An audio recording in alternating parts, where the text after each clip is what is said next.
En Unidad Hispanista vamos a abrir una serie de vídeos, de presentaciones, de artículos referenciales fundamentales para entender lo que es la hispanidad, escritos por el prócer Ramiro de Maeztu.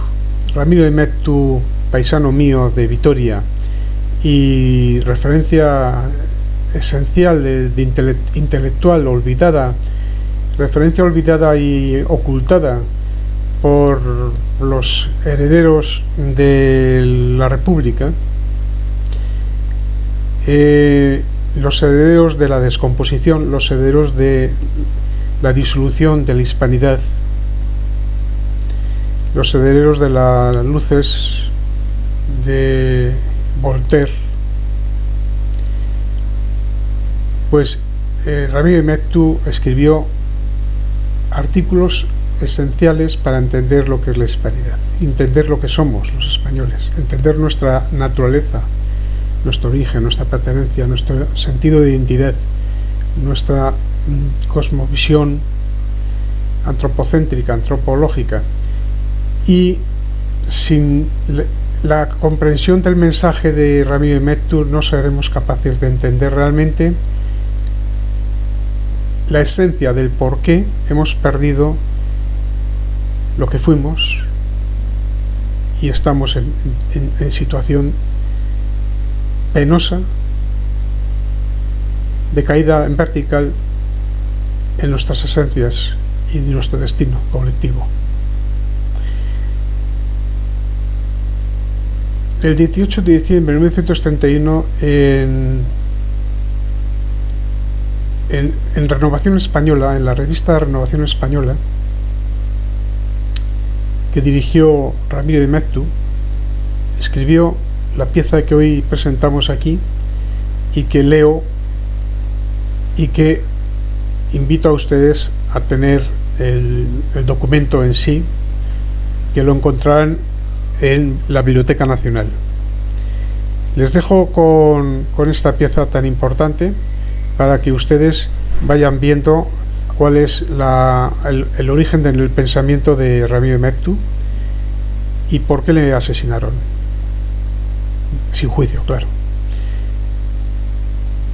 Y en sucesivas ediciones iremos transmitiendo nuevos artículos esenciales para entender el mensaje. Y así desde Unidad Hispanista abogaremos por la recuperación de ese legado que no deberíamos haber perdido.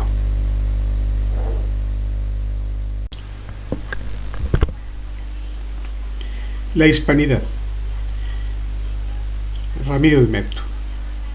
El 12 de octubre, mal titulado el Día de la Raza, deberá ser en lo sucesivo el Día de la Hispanidad. Con estas palabras encabezaba su extraordinario del 12 de octubre último un modesto semanario de Buenos Aires, El Eco de España. La palabra se debe a un sacerdote español y patriota que en la Argentina reside, don Zacarías de Vizcarra. Si el concepto de cristiandad comprende y a la vez caracteriza a todos los pueblos cristianos, ¿por qué no ha de acuñarse otra palabra, como esta de hispanidad, que comprenda también y caracterice a la totalidad de los pueblos hispánicos? Primera cuestión, ¿se incluirán en ella Portugal y Brasil? A veces protestan los portugueses.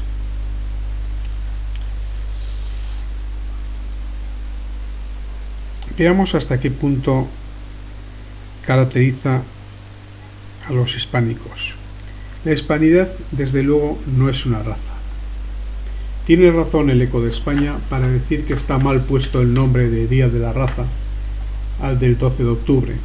Solo podría aceptarse en el sentido de evidenciar que los españoles no damos importancia a la sangre ni al color de la piel, porque lo que llamamos raza no está constituido por aquellas características que puedan transmitirse a través de las oscuridades protoplásmicas, sino por aquellas otras que son la luz del espíritu, como el habla y el credo. El habla y el credo. La lengua y la religión. La hispanidad está compuesta de hombres de raza blanca, negra, india, himalaya y sus combinaciones, y sería absurdo buscar sus características por los métodos de la etnografía, también por los de la geografía. Sería perderse antes de echar a andar.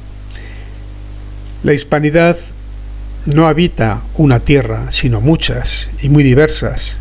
La variedad del territorio peninsular, con ser tan grande, es unidad si se compara con las que habitan los pueblos hispánicos. Magallanes, al sur de Chile, hace pensar en el norte de la Escandinavia. Algo más al norte, el sur de la Patagonia argentina tiene clima siberiano. El hombre que en estas tierras se produce no puede parecerse al de Guayaquil, Veracruz o las Antillas, ni al de las antiplanicies andinas, ni al de la selva paraguaya o brasileña. Los climas de la hispanidad son de todo el mundo, y esa falta de características geográficas y etnográficas no deja de ser uno de los más decisivos caracteres de la hispanidad. Por lo menos es posible afirmar desde luego que la hispanidad no es ningún producto natural y que su espíritu no es de una tierra ni de una raza determinadas. Es entonces la historia quien lo ha ido definiendo. Todos los pueblos de la hispanidad fueron gobernados por los mismos monarcas desde 1580, año de la anexión de Portugal, hasta 1640, fecha de su separación, y antes y después por el paralelismo de las dos monarquías peninsulares desde los años de los descubrimientos hasta la separación de los pueblos de América. Todos ellos deben su civilización a los pueblos hispánicos. La civilización no es una aventura. Quiero decir que la comunidad de los pueblos hispánicos no puede ser la de los viajeros de un barco que después de haber convivido unos días se despiden para no volver a verse. Y no lo es en efecto. Todos aquellos conservan un sentimiento de unidad, que no consiste tan solo en hablar la misma lengua o en la comunidad de origen histórico, ni se expresa adecuadamente diciendo que es de solidaridad, porque por solidaridad entiende el diccionario de la Academia una adhesión circunstancial a la causa de otros, y aquí no se trata de una adhesión circunstancial sino permanente. No exageremos, sin embargo, la medida de la unidad, porque es un hecho que un embajador de España no se siente tan extraño en Buenos Aires como en Río de Janeiro, ni en Río de Janeiro como en Londres, ni en Londres como en Tokio. Es también un hecho que no podrá desembarcar un pelotón de infantería de la Marina norteamericana en Nicaragua sin que se lastime el patriotismo de la Argentina y del Perú, de México y de España, y aún también el de Brasil y Portugal. No solo esto. El mero deseo de un político norteamericano, Mr. Williams McAdoo, de la Gran Bretaña de que Gran Bretaña y Francia transfieran a los Estados Unidos para pago de sus deudas de guerra sus posesiones en las Indias Occidentales y las Guayanas inglesa y francesa, basta para que se dé la voz de alarma un periódico tan saturado de patriotismo argentino como La Prensa de Buenos Aires, que proclama el 18 de noviembre de 1931 que todos los pueblos hispanoamericanos abogan por la independencia de Puerto Rico, el retiro de las tropas de Nicaragua y Haití, la reforma de la enmienda Platt y el desconocimiento como doctrina del enunciado de Monroe. De otra parte, habría muchas razones para dudar de que sea muy sólida esta unidad que llamamos hispánica. En primer término, porque carece de un órgano jurídico que la pueda afirmar con eficacia. Un ironista llamó a las repúblicas hispanoamericanas los Estados Unidos del Sur, en contraposición a los Estados Unidos del Norte. Pero más grave que la falta de órgano es la constante crítica y negación de las dos fuentes históricas de la comunidad de los pueblos hispánicos, a saber, la religión católica y el régimen de la monarquía católica española. Podrá decirse que esta doble negación es consustancial con la existencia misma de las repúblicas hispanoamericanas, que forjaron su nacionalidad en lucha contra la dominación española. Pero esta interpretación es demasiado simple. Las naciones no se forman de un modo negativo, sino positivamente y por asociación del espíritu de sus habitantes a la tierra donde viven y mueren.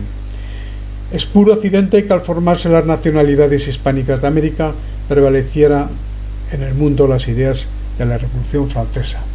Ocurrió que prevalecían, y que han prevalecido durante todo el siglo pasado. Los mejores espíritus están ya saliendo de ellas, tan desengañados como Simón Bolívar cuando dijo aquello de que los que hemos trabajado por la revolución hemos arado en el mar. Ahora están perplejos. Ya han perdido los más perspicaces la confianza que tenían en las doctrinas de la revolución. En su crisis actual no hallarán muchos talentos que puedan asegurar, como Carlos Pellegrini, hace 3/4 de siglo, que el progreso de la República Argentina es un hecho forzoso y fatal. La fatalidad del progreso es una de las ilusiones que aventó la Gran Guerra. Todos los ingenios hispanoamericanos no tienen la ruda franqueza con que el chileno Edward Bello proclamó que el arte iberoamericano, sin raíces en las modalidades nacionales, carece de interés en Europa. Pero muchos sienten que las cosas no marchan como debieran, ni mucho menos como en otro tiempo se esperaba. En lo económico, esos pueblos que viven al día dependen de las grandes naciones prestamistas. Antes de Inglaterra, ahora de los Estados Unidos. No son pueblos de inventores, ni de grandes emprendedores. Sus investigadores son también escasos, padecen agravados los males de España. Lo atribuye Edward Bello a que están divididos en tantas nacionalidades. Lo que hizo grandes, a juicio suyo, a Bolívar y Rubén Darío fue haber podido ser en un momento dado el soldado y el poeta de todo un continente. El hecho es que los pueblos hispánicos viven al día sin ideal, y no dependerá la insuficiente solidaridad de los pueblos hispánicos de que han dejado apagarse y deslucirse sus comunes valores históricos, y no será eso también la causa de la falta de originalidad. Lo original no es lo originario. Ahora está el espíritu de la hispanidad medio disuelto, pero vivo. Se manifiesta de cuando en cuando como sentimiento de solidaridad y aún de comunidad, pero carece de órganos con que expresarse en actos. De otra parte, hay signos de intensificación. Empieza a hacer la crítica de la crítica que contra él se hizo y a cultivar mejor la historia. La historia está llamada a transformar nuestros panoramas espirituales y nunca ha carecido de buenos cultivadores en nuestros países. Lo que no tuvimos, salvo el caso único e incierto de Libera Martins, fue hombres cuyas ideas supieran iluminar los hechos y darle su valor y su sentimiento. Hasta ahora, por ejemplo, no se sabía, a pesar de los miles de libros que sobre ello se han escrito, cómo se habían producido la separación de los países americanos. Desde el punto de vista español, parecía una catástrofe tan inexplicable como las geológicas. Pero hace tiempo que entró en la geología la tendencia a explicarse las transformaciones por causas permanentes, siempre actuales. ¿Y por qué no han de haber separado de su historia los países americanos las mismas causas que han hecho lo mismo con una parte tan numerosa del pueblo español? Si Castelar, en el más celebrado de sus discursos, ha podido decir, entre comillas, no hay nada más espantoso, más abominable que aquel gran imperio español que era un sudario que se extendía sobre el planeta, y ello lo había aprendido don Emilio de otros españoles, ¿por qué no han de ser estos intrépidos fiscales los maestros comunes de españoles e hispanoamericanos? Si todavía hay conferencistas españoles que propalan por América paparruchas semejantes a las que creía Castelar, ¿por qué no hemos de suponer que ya en el siglo XVIII nuestros propios funcionarios, tocados de las pasiones de la enciclopedia, empezaron a propagarlas? Pues bien, así fue. De España salió la separación de América. La crisis de la hispanidad se inició en España. Un libro todavía reciente, Los navíos de la Ilustración, de don Ramón Basterra, empezó a transformar el panorama cultural, pues Basterra se encontró en Venezuela con los papeles de la Compañía Guipuzcoana de la Navegación, fundada en 1728, y vio que los barcos del conde Peña Florida y del marqués de Valdemediano, de cuya propiedad fueron después partícipes las familias próceres de Venezuela como los Bolívar, los Toro, los Ibarra, la Madrid y Ascanio, llevaban y traían en sus camarotes y bodegas los libros de la enciclopedia francesa del siglo XVIII español.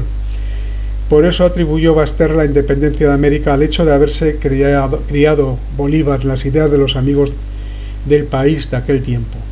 El error no consiste sino en suponer que acaeció solamente en Venezuela lo que ocurría al mismo tiempo en toda la América española y portuguesa, como consecuencia del cambio de ideas que el siglo XVIII trajo a España.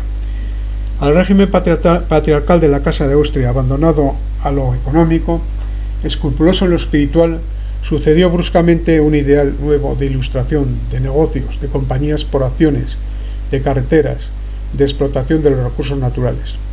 Las Indias dejaron de ser el escenario donde se realizara un intento evangélico para convertirse en codiciable patrimonio. Pero no ocurría lo mismo en España. Un erudito inglés, Mr. Cecil James, ha desarrollado recientemente la tesis de que la separación de América se debe a la extrañeza que a los criollos produjeron las novedades introducidas en el gobierno de aquellos países por los virreyes y gobernadores del siglo XVIII. El hecho de que los propios monarcas españoles incitaran a Jorge Juan y a Ulloa a poner en berlina todas las instituciones, así como los usos y costumbres en sus noticias secretas de América, destruyó a juicio de Mr. Young el fundamento mismo de la lealtad americana. Desde ese momento ganó terreno la idea de disolver la unidad con España, no porque fuera odiado el gobierno español, sino porque parecía que el gobierno había dejado de ser español en todo, salvo en el nombre. Pero antes, don Jorge Juan y Ulloa, antes de la Compañía Guipuzcoana de Navegación, cuenta don Carlos Bosque, el historiador español muerto hace poco en Lima para el retardo de nuestras reivindicaciones, que el marqués de Casteldorus fue nombrado virrey de Perú por recomendación del propio Luis XIV, por haber sido el único aristócrata catalán que abrazó contra el archiduque de la causa de Felipe V.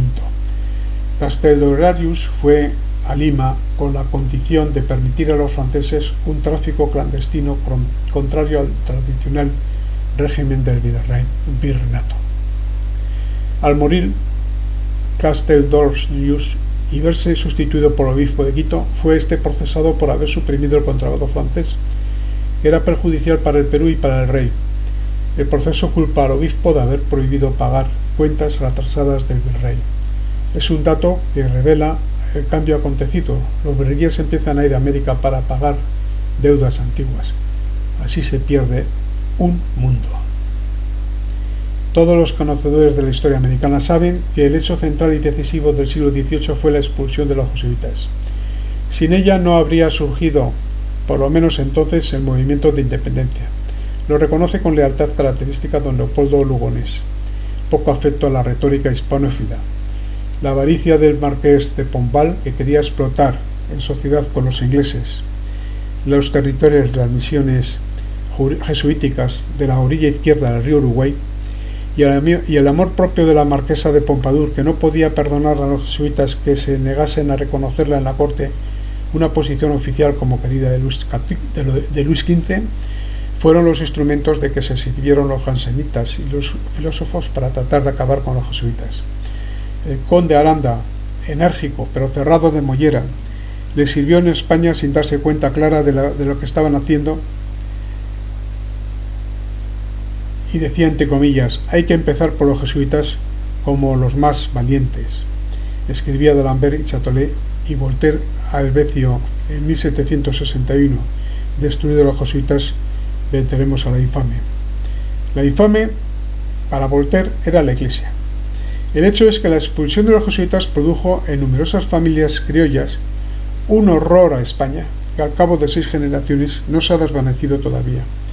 Ello se complicó con el intento del siglo XVIII de sustituir los fundamentos de la aristocracia en América por una de las más antiguas leyes de Indias, fechada en Segovia el 3 de julio de 1533, se establecía que, entre comillas, por honrar a las personas, hijos y descendientes legítimos de los que se obligaren a hacer población, entiéndase casa en América, les hacemos hijos de algo de solar conocido. Por eso las informaciones americanas sobre noblezas prescindieron en los siglos XVI y XVII de los abuelos de España. deteniéndose en cambio en referir con todo lujo de detalles, como dice el genealogista La Fuente Marché, las aventuras pasadas en América. Y es que la aspiración durante aquellos siglos era tener sangre de conquistador, y en ella se basaba la aristocracia americana. El siglo XVIII trajo la pretensión de que se fundara la nobleza en los señoríos peninsulares por medio de una distinción que estableció entre la hidalguía y la nobleza, según la cual la hidalguía era un hecho natural e indeleble, obra de la sangre, mientras que la nobleza era de privilegio y nombramiento real. La aristocracia criolla se sintió relegada a segundo término, hasta que con las luchas de independencia surgió la tercera nobleza de América, constituida por los próceres, que fueron los caudillos de la Revolución. Hubo también otros criollos que siguieron las lecciones de los españoles y se enamoraron de los ideales de la enciclopedia, y su número fue creciendo tanto durante el curso del XIX que un estadista uruguayo, don Luis Alberto de Herra, podrá escribir en 1910 que la América del Sur vibra con las mismas pasiones de París, recogiendo idénticos sus dolores, sus indagaciones y sus estallidos neurásticos de los técnicos. Ninguna otra experiencia se acepta, ningún otro testimonio de sabiduría cívica o de desinterés humano se coloca a su altura excelsa. Ha de reconocerse que Francia tiene su parte de razón cuando arcaba para sí la primacía, como cabeza de la latinidad y principal protagonista de la Revolución, diciendo a los hijos de la América hispana: vous n'êtes pas le fils de l'Espagne, vous êtes le fils de la Révolution française. Bueno, ya no hay franceses, por lo menos entre los intelectuales distinguidos que se entusiasman con su propia revolución. Lo que hacen los de ahora es buscar en la música de Marsellesa, que es el himno sin Dios entre los demás himnos nacionales, la misma letra con que le hablaban a Juana de Arco las voces de Mogany, y empiezan a ver no solo españoles sino americanos que vislumbran que la herencia hispánica no es para desdeñarla. Saturados de lecturas extranjeras, volvemos a mirar con ojos nuevos la obra de la hispanidad y apenas conseguimos abarcar su grandeza. Al descubrir las rutas marítimas de Oriente y Occidente, hizo la unidad física del mundo, al hacer prevalecer en Trento el dogma que asegura a los hombres la posibilidad de salvación y por tanto de progreso, constituyó la unidad de medida necesaria para que pueda hablarse con fundamento de la unidad moral del género humano. Por consiguiente, la hispanidad creó la historia universal, y no hay obra en el mundo fuera del cristianismo comparable a la suya. A ratos nos parece que después de haber servido a nuestros pueblos un ideal absoluto, les será imposible contentarse con los ideales relativos de riqueza, cultura, seguridad o placer con que otros se satisfacen. Y sin embargo, desechamos esta idea porque un absolutismo que excluya de sus vidas lo relativo y cotidiano será menos absoluto que el que logre incluirlos. El ideal territorial que sustituyó en los pueblos hispánicos al católico tenía también no solo su necesidad sino su justificación. Hay que hacer responsables de la prosperidad de cada región territorial a los hombres que la habitan, mas por encima de la faena territorial se alza el espíritu de la hispanidad.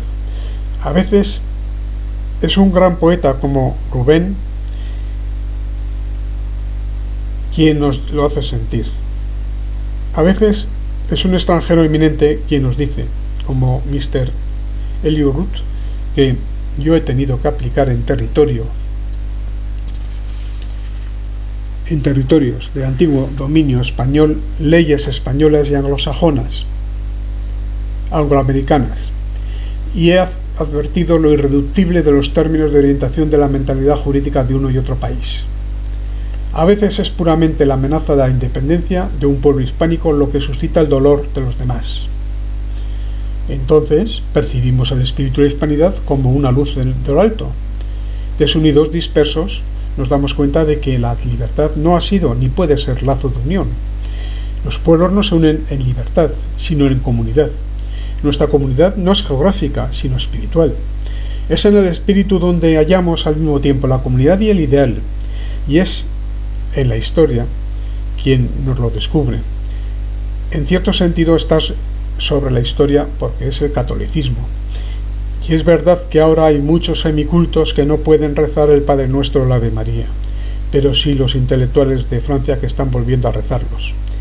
¿Qué razón hay, fuera de los descuidos de las apologéticas usuales, para que no lo recen los de España? Hay otra parte puramente histórica que nos descubre las capacidades de los pueblos hispánicos cuando el ideal los ilumina. Todo un sistema de doctrinas, de sentimientos, de leyes, de moral, con el que fuimos grandes. Todo un sistema que parecía sepultarse entre las cenizas del pretérito y que ahora en las ruinas del liberalismo, en el desprestigio de Rousseau, en el probado utopismo de Marx, vuelve a alzarse ante nuestras miradas y nos hace sentir y decir que nuestro siglo XVI, con todos sus descuidos de reparación obligada, tenía razón y llevaba consigo el porvenir. Y aunque es muy cierto que la historia nos descubre en dos hispanidades diversas, que Herriot días pasados ha querido distinguir, diciendo que era la una la del Greco con su misticismo, una ensoñación y su intelectualismo, y la otra la de Goya, con su realismo y su afición a la canalla, y que pudiera llamarse también la España de Don Quijote y la de Sancho, la del espíritu y de la materia. La verdad es que las dos no son sino una, y toda la cuestión se reduce a determinar quién debe gobernarla, si los suspiros o los eructos. Aquí ha triunfado por el momento Sancho. No me extrañará, sin embargo, que los pueblos de América acaben por seguir a Don Quijote. En todo caso, hallarán unos y otros su esperanza en la historia. Esperterito spes in futurum. Ramiro de Maeztu.